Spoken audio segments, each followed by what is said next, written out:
ئازیزان سڵاو خۆشحاڵین لە بەرنمەیەکتری ڕاڤە بە دیدار تەماشا دەبین شکۆ و دەنگی خەڵک گەڕانەوە بۆ هەڵبژاردنەکانی ناوەڕاست و کۆتایی ساڵی 2010 تەوەری بەرنمەکەمانە بە میوانداری زۆر بەڕێز ئارام عەلی کادری پێشکەوتووی پارتی دیموکراتی کوردستان. کاگەرام خۆشحاڵین و بەخێربێت. زۆر سوپاس. کاگەرام ساڵی 2010 دوو هەڵبژاردننی چارەم و ساز ئەنجام درا. هەڵبژاردننی مانگی 5 بۆ سەرتاسەری عێراق بۆ ئەنجومەنی نوێنەرانی عێراق. ئەو هەڵبژاردنە سەربارەوەی کە خڕوقات و کێشەی زۆری بدایخوای هێنا، بەڵام سەرنجام نەتیجەکەی دەرکەوتووە بە تایبەت لەو ڕانگەیەوە کە هەرێمی کوردستان بەشێک لە هێز و لایەنە سیاسیەکان وا چاوەڕوانیانە کرد کە پشکی پارتی لەم هەڵبژاردنەیە دابوەزێ، بەڵام بینرا کە سەرباری هەموو ئەو گیرۆگرفتین دروست کرا، سەرباری هەموو وەستەنگاین دروست کرا، پارتی توانی سنگ و پێگەی خۆی بپارێزێەوە لە ڕیزبندی یەکەم بێت لە کوردستانیش و لەسەر ئاستی حیزبەتی لە عێراقیش. لە مانگی نۆش هەڵبژاردنێکی تر کرا کە زیاتر پێڵین هەڵبژاردنەکانی سی ئەیلول. لەم هەڵبژاردنەشە دووبارە پارتی توانیوێتی سنگ و پێگەیەکی گەورەی جەماوەری پیشان باوە لە ڕگەی سندوقەکانی دەنگدانەوە بوونێکی زیندوانەی خۆی بسەلمێنێ. پێم خۆشە قسەی لەسەرەوە بکەین کە ڕوانینی کاگاران بۆ ئەو هەڵبژاردنانە و بۆ دواکەوتنی حکوومەت بە تایبەتی لە عێراق ئەوەی کە تا ئێستا حکوومەت بەباشی تەشکیل نەکراوە و بەشێ لەو هێز و لایەنە سیاسیانەش کە لە کوردستان کە ڕەنگە سەرباریەوەی کە خڕوقاتیان کردووە، سەرباریەوەی کە دەنگەکانیان دابەزیوە، ڕازامەند نەبن لەوەی کە بەژماری کورسەکانیان و زۆر جار باسیەوە کرێتیان تەوەری هێنرێتە پێشەوە کە باسی 50 و حکوومەتی نیوە بە نیوە و ئەو بابەتان ناکرێت. پێم خۆشە دیدی تۆ بزانم سەرەتا لەسەرەوەی کە هەوڵێکی زۆر هەبوو بۆ دواخستنی هەڵبژاردنەکان، هەوڵێک هەبوو بۆ دروستکردنی ئەستەنگ و کێشەی زۆر لە هەندێک شوێن قڕۆقات کرا، تەزویرات کرا، کێشە دروست کرا، ینی بە شێوەیەکی گشتی ئەگەر بگەڕینەوە بۆ ساڵی 2010 ئەو وێنە گەورەکە لای کاگارام بە تایبەتی لە باری هەڵبژاردنەوە چۆنە؟ زۆر سپاس. دیارە لای هەمومان ڕوونە، لای هاوڵاتیانی هەرێمی کوردستانەوە ئاشکرایە کە پارتی حیزبی نییە کە تا دروستبوونیەکی ئانی بێ، ینی تازە دروست بوو بێ یان هەلومەرجێکی زۆر کاتی دروستی کرد بێ و بۆ ئەوەی کە لە نەقسی لایەنێکی سیاسی یان لە زوعفێک لە ناوچەکە دروست بێ. پارتی دیموکراتی کوردستان زەرورەتی مێژووی دروستی کردووە. توانین وا بڵێن لەبەرەوەی هۆکاری مانەوەی پارتیش ئەوەیە کە پارتی زۆر نەتەوەیانە کار دەکات. پارتی حزبێکە لە سەراستی هەرێمی کوردستان تا ئێستا توانیوەتی لەسەر هەموو جونگە ئەساسیەکان و ئەو بابەتە نەتەوەیانەی کە کورد هەوڵی بۆدا بە شێوەیەکی گشتی و لەناواندا پارتی وەکو سەرڕمێک ڕۆڵی تابینێ. بینیمان لە بابەتی ڕفراندۆم و لە هەموو پرسە نەتەوەیەکان و هەروەها بەرگریکردن لە خاکی هەرێمی کوردستان بینیمان پارتی ڕۆڵی بەرچاوی هەبووە. توانم بڵێم بە مەسافەیەکی زۆر لە پێشی لەگەڵ حیزب و لایەنە سیاسەکانی تر کاریگەری هەبووە. سەبارەت بە هەڵبژاردنەکانیش هەڵبژاردن خۆمان نەزانی پرۆسەیەکی سیاسیە لە هەموو وڵاتانی دنیا ئەنجام دەدرێەوە بۆ ئەوەی خەڵکیش ئیرادە و نەتیجە و ئەنجامی ئیرادەی دەنجی خۆی بینێ. پێویستە ئەم لایەنە سیاسیانەش دوای هەڵبژاردن بە گفتوگویەکی زۆر ڕاشکاوانە لەگەڵ یەکتر وەک ئێستا کە دەیبینین خۆشبەختانە گفتوگوەکان ڕاشکاون. زۆر جار هەنێ لەولا هەنێ شتمانگوێ لێ بەیانێ هەنێک کار لەلایەن ڕاگەاندنەکانیەوە فرێدرێتە ناو گۆڕەپانی دانیشتەکانی سیاسی نێوان لایەنە سیاسەکان، بەڵام خۆشبەختانە دەبینین دانیشتەکان بەردەوامن. سەبارەت بۆ دەست پێ بکەین کە ئەگەر بێت و لە مانگی 5 2010 هەڵبژاردننی پەرلەمانی عێراق ئەنجام درا و ئەو کۆسپ و لەنگەر و تەگەرانێ هاتنە بەردەمی و زۆر جار هەوڵی دواخستنی دەدرا، دەگرێتەوە بۆ ئەوەی کە کۆمەڵی حیزبی سیاسی لە هەرێمی کوردستانە هەن لەو حیزبانە بوون کە دەیانزانی پارتی هەمیشە وەکو جاران بەرەو پێشبوونێکی تازە و نوێبوونەوەیش تازە لە خۆیان بینێ. بۆیە ترسی ئەوان هەبوو دووبارە دیسان پارتی هێزی یەکەم بێ، بەڵام ناچاخۆ نەدەکرا هەڵبژاردن نەکرێت. هاتنە ژێبارەوەی هەڵبژاردن ئەنجام بدرێ و سەرڕایبوونی ئەو هەموو خروقاتی کە لەژێر دەسەڵاتیان لەژێر ئەم سنوورەیەکرا، ئەم سنووری زۆنی سەوز و نیلەکرا. ئەتوانین بڵێن پارتی بە هەمان شێوەی جارانی پێشوو و بە نێبوونیویشی تازەتر هاتە ناو حکوومەتی عێراقەوە و حزبی بوو بە حزبی یەکەم لەسەر ئاستی عێراق وەکو حزب نەوەکو هاوپەیمانی. ئەمەش کاریگەریەکی زۆر باشی هەبوو لەسەر پێگەی کورد. ئەتوانی وا بڵێن لەبەرەوەی پارتی حزبێکی نەتەوەیە، ئالە لەکسەر و حزبانەی کە نەتەوەی بن کاتێککە بە قورسایکی زیاتر دێنە ناو معادلەیەکەوە زیاتر سنگ و قورسایی ئەو نەتەوەیە پیشانەدا. ئەوم بوو بینیمان کە لەم دوایانەشە حکوومەتی عێراقی دوای کە جەنابی سەرۆک بارزانی سەردانی حکوومەتی عێراقی کردو ئەو تشکیلە تازێک کە لە حکوومەتی عێراقی پێکەندرا بینیمان کە چۆن پێشوازی لێکراوە چۆن ئەو هاوکێشە سیاسی کە لە ناوچەکە بوو گۆڕانکاری بەسەرا هات و دەبینین بەراورد بە چەند ساڵێک پێش ئێستا مرونەتێکی باشتر هەیە لەگەڵ هەرێمی کوردستان ئەویش بۆ سیاسەتە حەکیمانەیە کە هەم سەرۆکی حکوومەتی هەرێمی کوردستان و هەروە سەرۆک بارزانی وەکو کەسایەتی و کارەزمایی خۆی توانی ڕۆڵی تابژێڕە بینیمان لە حکوومەتی عێراقدا چ کاریگەرێکی دروست کرد ئەو سەردانە و لە سەبارە بە پێکەنانی حکوومەتی عێراقیش دەبینین کە ئەگەر بێت و قسە لەسەر ژمارە بکەین قسە لەسەر ئەرقام بکەین بە پێی هەموو ژمارەی داتاکان و کورسەکان پارتی دەبێت 3000 بەرکەوێت ئەوەی کە ئەبین ئێستا 2000 بەر پارتی کەوت و وەزارەتێکی لە یەکلابوونەوەیە هۆکارەکەشی بۆ دەگەڕێتەوە کە پارتی خۆی ئەو ئۆپشن و اختیاری داوە بە بەڕێزکاک عەبدولمەهدی کە با وەزارەتی سێم کە پشتی کوردە بە دەربە لە یەکێتی پارتی ئێمە هەموو جارە باز دەواکەین کە بێ یەک ڕێزی نیشتیمانی و تەبایی و کۆدەنجی لە بەغدا و با ئەم پارتی دەست پێشخەر بووە پێشنیارێکی کردووە بۆ سەرۆکی حکوومەتی عێراق کە با وەزارەتی سێم بە دەربە لە یەکێتی پارتی واتە کەسێک بێ بێلایەن بێ کەسێک بە گۆڕان بێ کەسێک یەکگرتوو بێ گرنگەوە کورد بێ بەلای پارتیەوە گرنجەکە ئەوەیە کە کورد بێ بەڵام بە دەربێ لە پارتی یەکێتی بۆیە تا ئێستا بە ئاڵپەسێدرایی مازەمی حاکم ڕزگار ئەوەی پێشتر سەدام حوسێن دادگایە کرد ئێستەیەکێک لەو کاندیدانەی کە وەکو کەسێکی تا ڕادێک سەربەخۆ پێشنیار کراوە بەڵێ پێشتی چەند ناویشترە هات بەڵام وەک جەنابە دامەژە پێکرەوە ئێستا هەیە بەڕست حاکم ڕزگارە کە پێشتر دادگای سەدام حوسێنی کردووە گرنگ نییە گرنگەوەی و شخصە لای پارتی شخص میم نییە گرنگەوەی ئەو گۆڕانکاری جەوهرانە لەو وەزارەتیان لەو پێگەی کە بە پرسیارەتەکەی وەرەگرێ کەسێکی کوردە چ گۆڕانکاریەکەکە یان چۆن تا چ ئاستێک لە بەرژەوەندی کووردە ئیشەکانی خۆی جێبەجێەکات ئەوەی بینین ئێستا بۆ منەوە وەزیری دارایی کووردە وەزیرەی تر کووردە بینن کە بەم سەرەتایی دروستبوونی حکوومەتی عێراقا کاریگەری خۆیان بەجێهێشتویان توانین بڵێن جێپەنجەیان دیارە لە ئەو کارانی کە بۆ حکوومەتی هەرێمی کوردستانەکەین بینیمە لە بابەتی بودجە و لە بابەتی میزانی حکوومەتی هەرێمی کوردستانە کە چەند پێداگیری کرا سەرڕای ئەوەش کە لایەنە سیاسەکان واقعی ینی کۆدەنگ بوون لەسەرەوەی کە کۆمەڵێک گۆڕانکاری بکرێت لە بودجەدا و دژایەتیکردنی یەکتریتیانە بوو ینی خۆشبەختانە بە یەک ڕێزیەک لە ناو پەرلەمانی عێراقا کاریان کرد لایەنی ئیجابی زۆر بوو هەرچەندە ناتوانین بڵێن وەکو جارانی لاتۆتەوە بەڵام خۆشبەختانە پرسی بودجە و موچەی فەرمانبەران و بابەتی پێشمەرگە جیا کراوەتەوە لە هەر بارودۆخێکی سیاسی و یان تەنگەژەیە کە دروست بێ لە نێوان حکوومەتی هەرێمی کوردستان و حکوومەتی عێراق ئەمە یەکێک بوو لە هەر خاڵە جەوهەریەکان کە گۆڕانکاری تێدا دروست بوو ئەوەی دەمێنێتەوە بابەتی ڕێژەی دیاریکردنی بودجەکە بوو ئەویش خۆشبەختانە بە پێداگیری لایەنە سیاسە کوردەکان و بە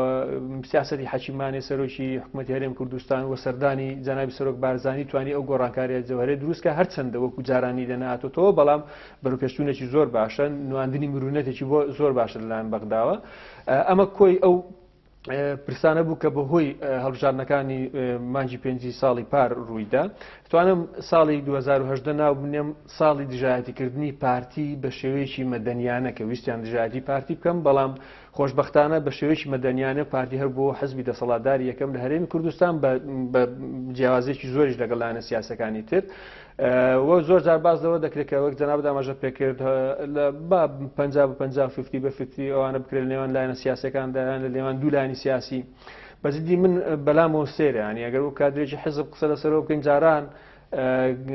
هەق سەری زمان و بنی زمانی ئەم لایەنی ئۆپۆزیسیۆن و لایەنەکانی تری هەرێمی کوردستان و داوایان دەکرد کە منطق نییە باسی 50 بکەین ینی ئەبێ ئەمە باسیوانەکە کە تێپەڕێن بزڵ تێپەڕێندرێ و ئەگەر وا بێ کەواتێمە بۆ هەڵبژاردنەکەین کەواتە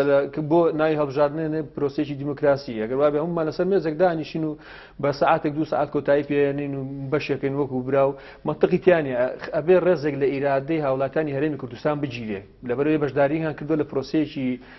سیاسی لە هەرێمی کوردستان زۆر جار لایەنە سیاسەکان مرور نەدەنوێنرێ لە بینیەکە بەڵام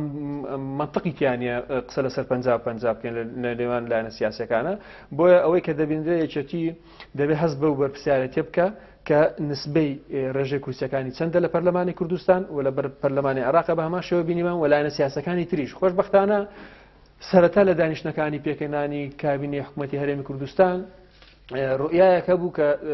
دەبووە بۆ شێوازە بووە 50 بەڵام ئێستا 250 نیشتمانی کوردستان لەگەڵەوە نەرم بووە کە منطقیتیانە حزبەکانی تر لە هەرێمی کوردستان ینی بۆ من ئەگەری چەدی پارتی 50 دابەشیکەن ئەی بستنەوەی گۆڕان یا ئەگەر حزبێشتری سیاسی مەجای پێدرا یان لەگەڵ ئەو کارنامەیە بوو کە هەوڵی چاکسازی بدا لە هەرێمی کوردستان بێ بەشداری حکوومەت بێ ئەو چی بکات ینی ناکرێت منطقیتیانە بۆیە ئەوەی کە ئێستا دەبینی خۆشبەختانە گفتوگۆەکان بۆ ئاخارە ئەڕوا کە بابەتی 50 یەکلایی بۆتەوە واتە 50 نامێنێ بەڵام مرونەت ئەبێ ینی بۆ نمونە منوا ئەیبینم کە پارتی دیموکراتی کوردستان سەرڕای ئەوەی کە حزبی دەسەڵاتداریەکەم لە هەرێمی کوردستان لەوانەیە لەسەر کۆمەڵی پرس لە دەسەڵاتەکان لە حکوومەتی هەرێمی کوردستانە بیدا بەلایەنێکی تر یان بەشدار بە لەلایەنێکی تێکڕا ئەمەش لە بەربەرژەوەندی هاوڵاتیانی هەرێمی کوردستان و وەزوو پێکهێنانی کابینەی حکوومەتی هەرێمی کوردستانە لەبەرەوەی کاریگەریەکی سروی بە زیاتر دوابکەوێ لەمە بۆ ئەم پرسانە هەمووی لەنا کۆبنەوەکانە باز دەکرێت خۆشبەختانە پرسی کەرکووک یان پرسی گرفت و کێشەکانی حکوومەتی هەرێمی کوردستان لەگەڵ بەغدا هاوتەریب لەگەڵ ئەم پرسانە باز دەکرێت واتە تێکەڵ بە پرسی پێکهێنانی حکوومەت باز ناکرێت واتە پرسی کێشەکانی ناو کەرکووک و هەروە ئەو کێشە و گرفتانی کە حکوومەتی هەرێمی کوردستان لەگەڵ بەغدا هەیەی نەبووە ڕێگرێک یان نەبووە پێشمەرجێک بۆ پێکهێنانی حکوومەتی هەرێمی کوردستان چونکە ئەمەش منطقێکیانە لەبەرەوەی 2002 پرسی یان سێ پرسی جیاوازن پێکهێنانی حکوومەت هەرێم لە ناو هەرێمی کوردستانە جیاوازترێکە لەوەی کە حکوومەتی عێراق پێکهێنراوە بینین کە لە مانگی 5 2018 هەڵبژاردننی پەرلەمانی عێراق کراوە لە 39 هەڵبژاردننی پەرلەمانی کوردستان کراوە ئەمانە دوو پرسی جیاوازن دوایە پرسێکی ناخۆشە پێکهێنانی حکوومەتی هەرێمی کوردستان نابێت ببەسترێتەوە بەیەکەوە بینین ئێستا خۆشبەختانە ئەم تەوەرانە هاوتەریب لەگەڵ یەکترا ڕۆن لیژنەی پێکهێنراوە لەلایەن پارتی دیموکراتی کوردستان هەم لەسەر کێشەکانی کەرکووک هەم لەسەر کێشەکانی بەغدا بەجیا گفتوگۆی خۆیان دەکەن بەڵام هاوتەریبە لەگەڵ پێکهێنانی دانوستانەکان لەگەڵ حکوومەتی هەرێمی کوردستانە دەرەنجامی باش شەوێ ئینشاڵڵا لەم چەند ڕۆژە بینی کە دانیشتنی تازە دەست پێ دەکاتەوە بەرهەمی باشتری دەبێت و هیوادارم ئەم جارە پێکهێنانی حکوومەت لەسەر ئەساسێک بێکە بە هەماق شێوەی جارانی پێشوو بەڵام بە گروتینێکی باشتر واتە لە معادلەی پێکهێنانی حکوومەتە ئینپوت و ئاوتپوتمان هەیە واتە زۆرترین هەڵبژاردننی پێکهێنانی کابینەی پێشووی حکوومەتی هەرێمی کوردستان زۆرترین حزبی هەرێمی کوردستان بەشداری پێکهێنان بوون بەڵام ئەتوانین بڵێن لە ئاوتپوتەکەیە کەمترین بەرهەمیان هەبووە و حزب سیاسیانە لە هەرێمی کوردستان بەڵام ئەم جارە هیوادارین کە کەمترین حزبی سیاسی لە هەرێمی کوردستان بەشداری پێکهێنانی کابینەی نوێی حکوومەتی هەرێمی کوردستان بکەن بەڵام زۆرترین بەرهەمیان هەبێ واتە بەواتاشتی بڵێن حکوومەتێکی بنکە تەسچی لوتکە فراوان بێت کەمترین بەشداری لایەنە سیاسەکان زۆرترین بەرهەمیان هەبێت دەبینین ینی ئەوەشمان لەبەر چاوە کە کابینەی پێشوو کۆمەڵێک تەنگەژە و ئاستەنگ هاتە بەردەمیەوە بوو بینیمان کە حکوومەتی عێراقی ئەو بربەستانی بۆ هەرێمی کوردستان دروست کرد هاتنی داعش بوو بڕینی بودجە بوو لە 2012ەوە ئێستا حکوومەتی عێراقی 40 میلیارد دینار قەرزاری حکوومەتی هەرێمی کوردستانە لەبەرەوەی نەیتوانیوە 4 ساڵ بودجە و میزانی حکوومەتی هەرێمی کوردستان بنێرە ینی ئەمانەش هەمووی گرفت بوون لە هەمووی گرنگتریش ئەوەیە کە بەشێکی زۆری لایەنە سیاسەکان لە حکوومەتی هەرێمی کوردستانە کە بەشدار بوون لە لۆستاییمە لە دەقەکانی کۆتاییە پاشەکشیان کرد لە حکوومەتی هەرێمی کوردستان توانە هەڵگرتنی بەرپرسیارەتیان نەبوو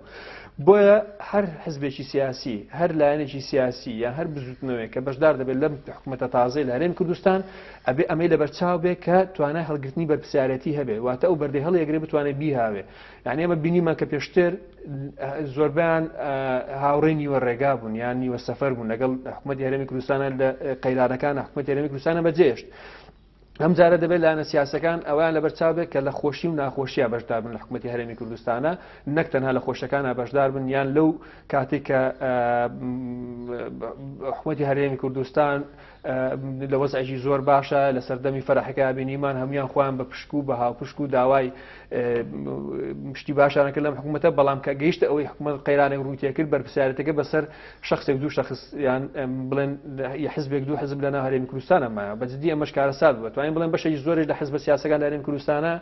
کە بەشداری حکوومەتیان کرد شەربنانەتیایە بەشدار بوون لەبەرەوەی ئەیانتوانی دەستبەرداری دەنگدەرەکانیان من لە لاشتری شوێ ئاود ئەمە با لە دەسەڵاتە بین بۆی تایە بەشدار بن ینی حکوومەتی هەرێمی کوردستانە وەکو فەرمانگەیەک ئەبینی بۆ ئەوەی کۆمەڵە کەسیان بۆ دابمەزێندرێن نەک بۆ ئەوەی کە بێنە ناو حکوومەتێکەوە بیر لە ئەنجامدانی چاکسازیەکی ڕیشەیی بکەن لە هەرێمی کوردستانە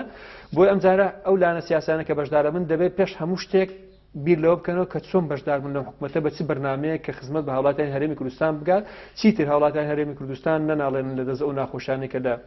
ناوچەکە هەیە و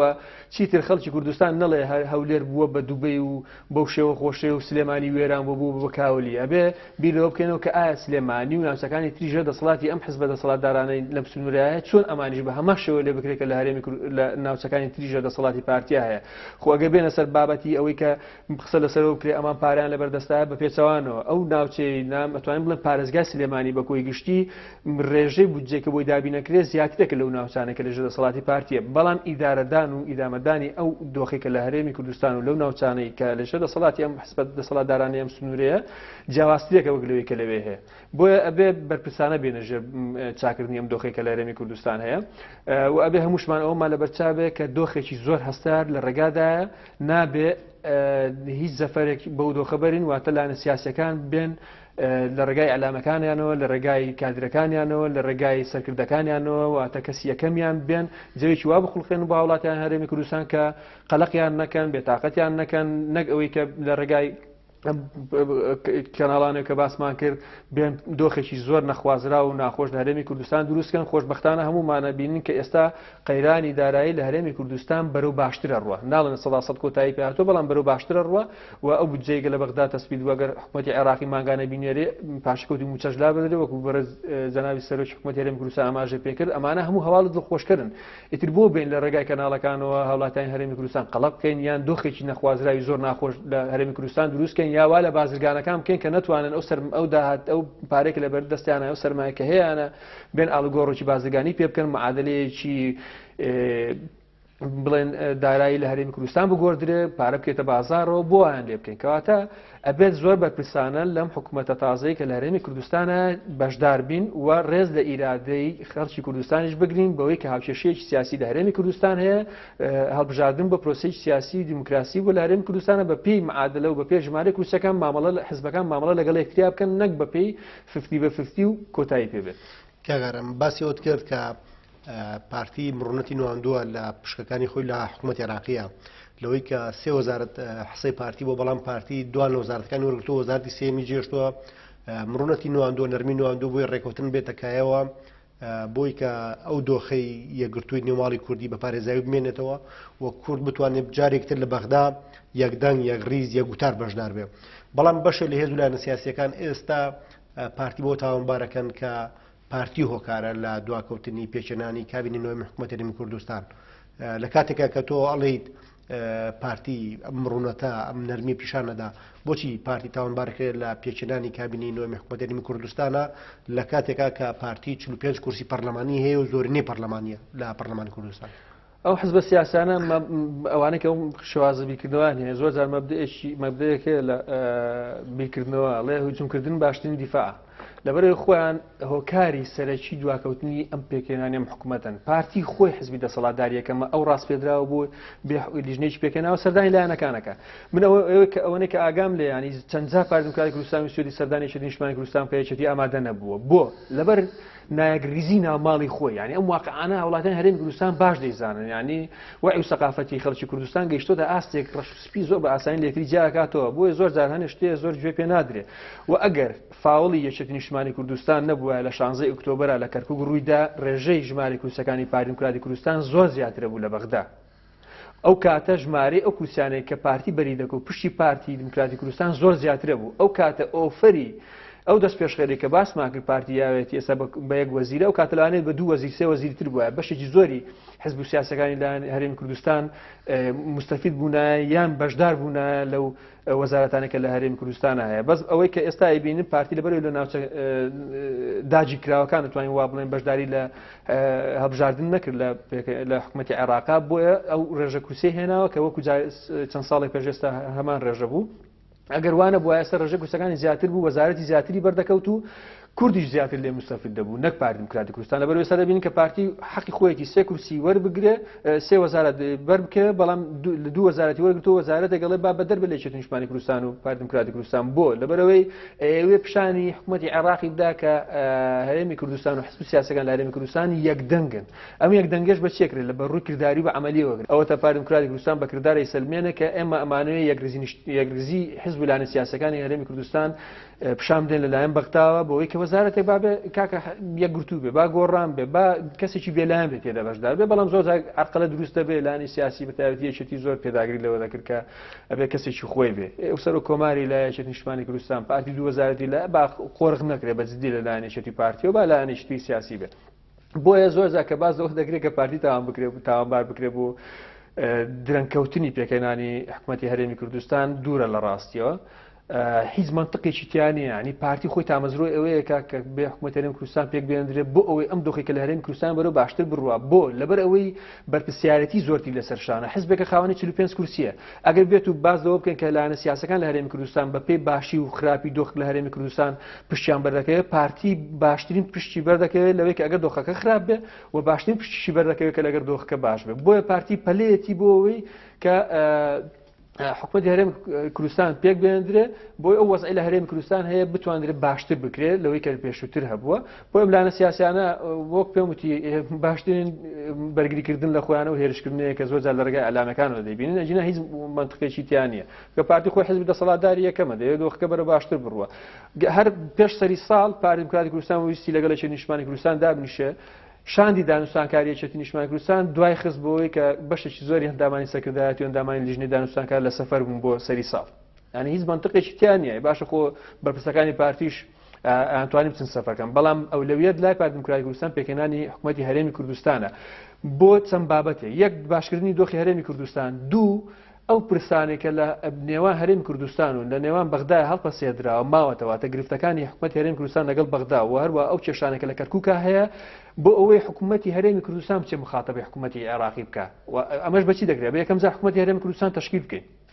بۆی حکوومەتێکی تۆکمە و بەهێزمان هەبێ بچێ مخاتەوەی بەغدا بکە ئەمە زۆر جار دەماوت کاکەمە و کەوادری حزبی زۆر جار دەماوت لایەنی سیاسی بچۆنە بێ بچێ مخاتەبەی حکوومەتی ناوەند بکە و گفتوگۆی لەگەڵا بکە و کۆمەڵی پرزیەک لای بکاتەوە هەر حزبە دەسەڵاتدارەکانی تریش لەم پارێزگایە و لە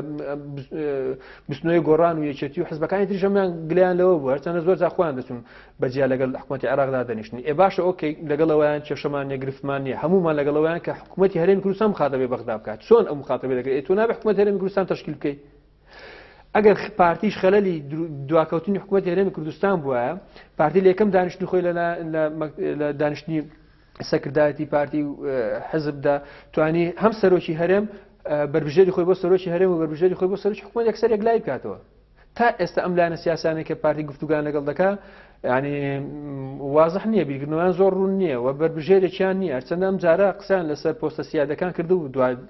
دوا هەمین دانیشتن بەڵام تا ئێستا زۆر ڕوون نییە ینی مرونەت ئەنوێنن یاننا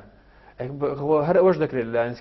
حزبی سیاسی دەسەڵاتداری یەکەمەوە کە بێ دەست پێشخەری کە لەگەڵیان دانیشێت ئەوەی من ئاگادار بم پارتی دموکراتی کوردستان وەفدی باڵای پێنجەمین جارە لەگەڵ یەکێتی نیشتمانی کوردستان دابنیشێت بەڵام تا ئێستا دەرەنجامێکی مەلموسی نەبووە ڕاستە دەرەنجامەکان دڵخۆشکردن دەبینین کە لە یەکتێگەشتنی زۆر باشێ کۆمەڵی پرسی یەکلا بۆتەوە پرسی بەغدا پرسی کەرکووک ئەمە بەجیا گفتوگۆی لەسەر دەکرێت لەلایەن پارتی و لیژنێکی باڵا لەسەر ئاستی زۆر بەرز پێکەم درراوە لە سێ کەس پێک هاتووە لەلایەن یەکێتیەوە بە هەمان شێوە ئەمان گفتوگۆی خۆیان دەکەن بە شێوەیەکی جیاواز لەسەر پرسی کەرکووک بە هەمان شێوە لەسەر پرسی پێکەنانی حکوومەتیش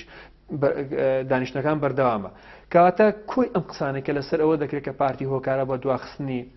پێکەنانی کابینەی نوێی حکوومەتی هەرێمی کوردستان دوورە لە ڕاستیەوە کاگەرم تایتڵی بەرنامەکەمان شکۆ و دەنگی خەڵک بوو خەڵک چاوەڕوانێکی زۆری هەیە لەوەی کە کابینەی نوێی حکوومەتی هەرێمی کوردستان دروست بکرێ تەنگەژە و قەیرانی دارایی تێپەڕێندێ و ئاوڕێکی جددی لە خەمی خەڵک لە بژێوی لە قوتی خەڵک بدرێتەوانێ بەڵام بەشێ لە هێز و لایەنە سیاسیەکان ئەگەر لە زمانی ڕسمی و تەبێژەکەیانەوە یان لە کەناڵە فەرمیەکانی حیزبەکەیانەوە ئەم پەیامیان نابێ بە خەڵک بەڵام بەشێ لە کەناڵەکانی بەناو سێبەر کە سەرنجام کەناڵی حیزبین و خیتابی ئەم حیزب و ئەم باڵ و ئەو بەشی حیزب بگەێنێت ینی بەردەوام شتێک لە دوردۆنگی و دوودڵی و قەلەقی لای خەڵک دروستەکەن و بێئومێتکردن و مەئویسکردنێکی گەورە هەیە خوێنەوە چییە بۆەوەی کە لەلایەک بەشێ لە هێزە سیاسیەکان ڕێگرن لەوەی کە هەڵبژاردن لە کاتی خۆی بکرێ ڕێگرن لەوەی کە حکوومەت لە کاتی خۆی پێک بێنرێ و لەو لاشەوانێ لە ڕێگەی کەناڵەکانی میدیاوە هەوڵە دەن دوودڵی و ناومێدی و بەدگومانی لەلای خەڵک دروستکەن ئەوە من زۆر بە وازحی بەرچاوم کەوتۆی بینم دەبینم ئەو لایەنە سیاسیانەی کە هەر زوو پەلیان کرد لەوەی کە بڕیاران دە بەشداری پێکەنانی حکوومەتی هەرێمی کوردستان دەکەن تەمان زۆر بڕیارێکی بەپەلە بوو لەلایەن تقریبا سێ لایەنی سیاسی لە هەرێمی کوردستان خۆی یەکلایی کردوتەوە ئەم بڕیارە بەپەلەیە وای کردووە کە تازە نەتوانن تیر لە کەوان دەرچوو ناگەڕێتەوە تازە نەتوانن بەشداری پێکەنانی حکوومەت بکەن بۆیە دەیانەوە عەرقلە بۆ دروست بوون عەرقلەی بۆ دروستکەن و تانەوتە شەری لێبن و فەزایەکی وا لە ناو هاوڵاتیان هەرێمی کوردستان دروست بکەن کە ئەم دۆخی کە ئێستا لە هەرێمی کوردستانە هەیە بە هیچ شتێک چارەسەر نابێ کە بە پێچاوانەوە منێ بینین کە تقریبان چەند مانگێکە ڕاستە پاشکەوتی موچە هەرماوە بەڵام چەند مانگێکە موچە لە کاتی خۆیان درێ فەرمانبەران گۆڕانکاری بەسەر ژیانانە هاتووە ڕاستە وەکو ئەوە نییە کە ئێمە بێن قسە لەسەرەوە بکەین کە وەکو جارانی لێ هات بێتەوە بەڵام گۆڕانکاریی باش بوو ئەوەیکی ئێستای بینێن نەبێت ئەم لانە سیاسیانە زۆر مەسئولانە بێنە پێشەوە بۆی حکوومەت زوو دروست بێت وەکو حکوومەتی پێشووتر نەبێت کە نزیکی 8 مانگی خایان یعنی یەکێشتر لەو خەلەلانەی کە حکوومەتی پێشوو ئەوە بوو کە ماوەی 8 مانگی خایان پێکەنانی حکوومەت هەرچەند ئێستا 4 مانگیان لە پێکەنانی ئەم حکوومەتەیە بەڵام هیوادارین کەمتر بخانەوە وەک لە حکوومەتی پێشوو زەرەری زۆری بەجێهێشت لایانی سلبی زۆر بوو ئەوش هۆکارەکەی ئەگەڕایە بۆی کە زۆربەی لایەنە سیاسەکان لە هەرێمی کوردستان حکوومەتێکی بنکەفراوان پێکات ئەمەش یەکێشتر لە زەرەرەکانی بوو بۆ ئەوەی کە ئەبینن ئێستا پێکەنانی حکوومەت هەنگاوەکانی باش دەڕوە ئەگەر ئەلقەڵە گرفتی بۆنێتە پێش و ئەبێت هەموو لایەنە سیاسەکانی تر ئەوانشی کە بەشدار نابن لە پێکەنانی حکوومەت ڕۆڵی ئیجابی ببینن هەم لە ڕێگای ئەلامەکانیانەوە هەم لە ڕێگای کەوادرەکانیانەوە هەم لە ڕێگای سەکردەکانیانەوە ڕۆڵی زۆر ئیجابی ببینن بەوەی کە نەک ئەوەی کە بژڵێن مکیاجێک بوو ئەم دۆخە بکەن لە هەرێمی کوردستان بگرە وەکو ئەوەی کە خۆی هەیە باز بکرێن نەک ئەوەی کە ئەوانەیانەوێ باسی لێەوە بکەن یعنی تەفسیری خراپی بۆ نەکرێ هاوڵاتیانی هەرێمی کوردستان نەخەنە ناو چوارچێوەی قەلەقیەوە و مەشغوڵیان کەم بۆەوەی کە دۆخ لە هەرێمی کوردستان ڕۆژ بە دوای ڕۆژ بەرەو خراپیە ڕوە ئەم لێدوانە و قسانە لەلایەن کۆمەڵە کارناڵەوە بە مەرامی زۆر شخصیەکرێ وای بۆ چەند بەشێکی زۆری حزبە سیاسەکان ئەوانەی کە بەشدار نابن لە حکوومەتی هەرێمی کوردستان یان نیازی بەشداربوونیان نییە ئەم گفتوگۆ و قسانەی کە ئەیکەم بۆ ناشنکردنی پێکەنانی حکوومەت و تێکدانی ئەم دۆخەی لە هەرێمی کوردستان هەیە تەنها یەک ئامانجیانەیە ئەویش لە ئێستاوە کار دەکەم بۆ هەڵبژاردننی داهاتوو بۆی لە هەڵبژاردننی داهاتوو وەکو کەرەسیەک بۆ کاتی بانگەشە بەکاری بێن کاگەرم بەست ئەوت کرد کە بۆ منە بەشێ لە حیزبانشی کە نایەنە حکوومەتەوە بتوان ئۆپۆزیسیۆنێکی باش بن حیزب گەلێک بن لە پرۆسە سیاسیەکەیە لە ئیتارە گشتەکەیە هاوکار بن لە پرۆسە حکومڕانیە بەڵام بەشێک هەروەی کە جەنابشت باست بەشێ لە حیزبانی کە بەشدارە بن لە حکوومەت بە تایبەتی لە کابینی هەشت بینیمان لە چەمکی بەرپرسیارەتیە ئەخلاقی بەرپرسیارەتیان نەبوو و بەڕاستی بەشێ لە حیزبانشی کە بەشدار نابن لە حکوومەت واتێگە نەگەر حیزبێکی سیاسی لە حکوومەت بەشدار نەبوو ئێتر حیزبێکی بەربەرەڵایە بۆ خۆچیە کە ئەیکات و ئەو هیچ بەرپرسیارەتێکی لەستویان نییە خوێندنەوەی تۆچیە بۆی کە بێ حیزبی سیاسی دەسەڵاتدار بێیاننا لە بەرامبەر دەنگی خەڵک لە بەرامبەر ئەو بەڵێنەوەی کە بە خەڵکیەوە بەرپرسیار بێت دوجار لەبەرەوەی شتێکێ لە هەرێمی کوردستان پێدەوترێ پرۆسێکی دیموکراسی کە هەڵبژاردنە کەواتە هەموو حزبێکی سیاسی لە هەرێمی کوردستان دوای 4 ساڵ جارێک لە بەردەم دادگایی هاوڵاتیانی هەرێمی کوردستانە کەواتە ئەگەر ئەم حزبە سیاسە لە هەرێمی کوردستانە نەیتوانی ئیدارەیەکی زۆر باش لە حکومڕانی لە هەرێمی کوردستان جێبەجێ بکات لە هەڵبژاردننیدا تر هاوڵاتیان هەرێمی کوردستان سزای دەن بینیمان چەند لایەنی سیاسی هەبوو لە هەڵبژاردنە هاوڵاتیان هەرێمی کوردستان سزای دا و دەرەنجامەکەشمان بینی بۆ لەبەرەوەی ناتوانانی ئیدارەیەکی زۆر باش لە حکومڕانی بکەن یان دەتوانین بڵێن لە حکوومەتی هەرێمی کوردستانە هاوڕێی نیوەڕێگا بن واتە پاشەکشیان کرد لە حکوومەت ئەمانە هەموو بۆ لایەنە سلبیەکانی ئەم لایەنە سیاسیانە بۆیە دادگا هەیە دادگای خەڵکە جگە لە دادگای خەڵک دادگای مێژووشەیە کە ئەومان لە بیر نەچێتەوە کە هەر حزبێکی سیاسی فاوڵەیەکی سیاسی یان غەڵەتی کا لە هەرێمی کوردستانە دوجار مێژووش لێ ڕەحمی پێ ناکە و لێ خۆش نابێ بۆ ئەم لایەنە سیاسیانە هەموو 4 ساڵ جارێ لە بەردەم دادگای هاوڵاتیان هەرێمی کوردستانە مافی خۆیان وەردەگرنەوە و بۆیە دەبێت ئەم لایەنە سیاسانێکە بە بەشداری لە حکوومەتی هەرێمی کوردستانیش ناکەن لە ژێر ئەگەر دروشمی بنیادانی کوردستانێکی بەهێزانە بێت لەبەرەوەی دروشمی پارتی دیموکراتی کوردستان و لە لیستی 183 هەڵبژاردنەکان لە ژێر دروشمی بنیادانی کوردستانێکی بەهێزانە بێت ئەوان بێن چی بکەن لەژێر دروشمی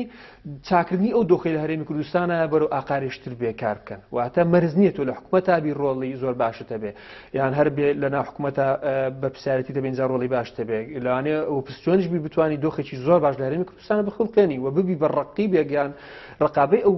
بە چاودێرە بەسەر حکوومەتی هەرێمی کوردستانەوە و حکوومەتی هەرێمی کوردستان زۆر جا سڵ بکاتەوە لەوەی کە کارێک بکات ئەگەر ڕاوێژێک بە ئۆپۆزیسیۆنەکانی نەکات لە هەرێمی کوردستانە بۆ ئەم حزبە سیاسیانە کە بەشداری لە حکوومەتی هەرێمی کوردستانیش ناکەن بەشداری لەم کابینەی تازەی حکوومەتیش ناکەن دەبێت ئۆپۆزیسیۆنێکی زۆر ئیجابی بن بەرەو باشکردنی دۆخی هەرێمی کوردستان کارکەن نەک بۆ ئەوەی کە کارکەم بۆ هەڵبژارنی داهاتوو تۆز بخەنە چاوی خەڵکو و ئەوەی کە لە هەرێمی کوردستانە گوزەرەوەکو خۆی نەیگەێنن بە هاوڵاتانی هەرێمی کوردستان بگرە ئەوەی کە ئەیانەوێ بۆ ئەوەی جێبەجێکردنی مەرامی سیاسی خۆیان لە هەرێمی کوردستانە کاری لەسەر بکەن. کاگەرم علی دەستخۆش بێ زۆر سپاس بۆ ئامادەبوون لە بەرنامەی ڕاڤە. ئارام علی قادر کادری پێشکەوتی پارتی دیموکراتی کوردستان زۆر سپاس. ئازیزان بەم جۆراتینە کۆتایی بەرنامەی ڕاڤە تا دیدار بە خۆتان ئەسپێرین و خواتان لەگەڵ.